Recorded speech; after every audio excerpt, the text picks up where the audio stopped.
Hello and welcome to a new Flintek video. This video will mark the third video of my Skyrim Secrets series, so if you haven't already, go check episodes 1 and 2 out first. So today's video will be about the Daedra and how they can enter Nirn. Now if you haven't played Oblivion, many of the answers I sought were actually found in the game, and me being a mostly Skyrim player, I had to actually research all of this. But I'm sure that if you have played the game, then this video will be easier to understand, so I suggest you go do that. So I will begin telling you about the Dragonfires. Again, for those who played Oblivion, you'll already know what these things are, but for those who haven't, allow me to explain. So the Dragonfires are basically fires that serve as a ward or barrier from the planes of Oblivion and possibly other immortal realms as well. It is hinted in the main storyline in Oblivion about that. And the Dragonfires themselves were actually made by the god Akatosh burning a handful of his own heart's blood, or so they say. And the Dragonfires were, while lit, prevent Daedra from existing permanently inside Tamriel and stop portals being opened from the Oblivion side of, well, portals.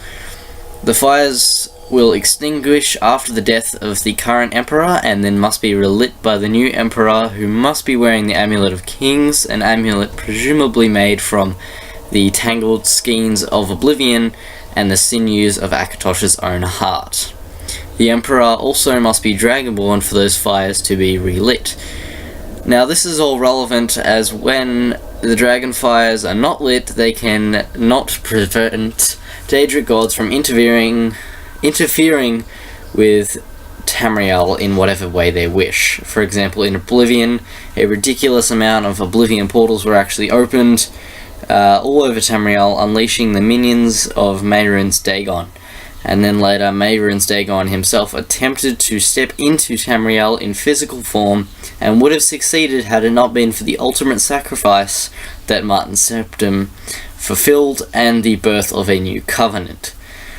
What you may be asking now is, how could the Daedra appear in Skyrim even when those Dragonfires are lit? And the answer to that is loopholes. Now, while the Dragonfires, when they are lit, prevent the Daedra from entering in their true form, they do not prevent them from being summoned here, and here is the loophole. They do not need to enter Tamriel in their true form.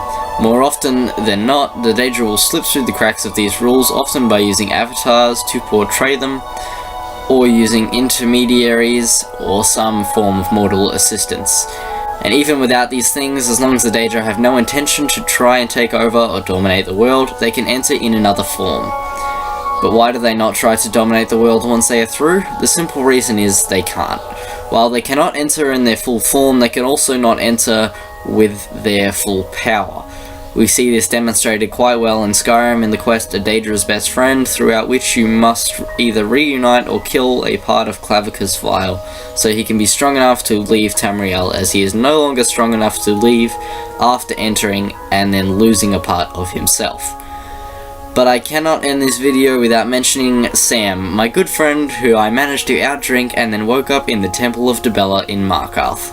The quest A Night to Remember was the quest that wanted me to investigate this topic to begin with. In this quest, the Daedric god Sanguine enters Skyrim under the guise of Sam Gwenvere, or Sam Gwenveen, whatever you prefer. After going through this quest, you will later walk through a portal that leads you to Misty Grove. That is the place in the Myraid realms created by Sanguine himself.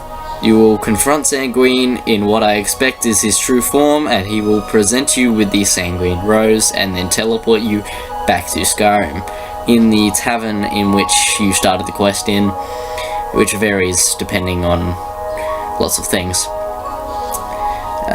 Here's one thing I want you to figure out for yourselves, and leave a comment if you do end up figuring out, and the question is, how did the portal in Mor Vasgar get there?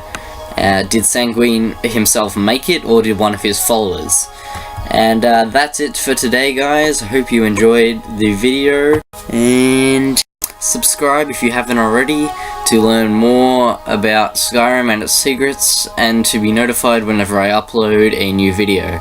Make sure to watch the previous episode and leave a comment, and as always, thanks for watching.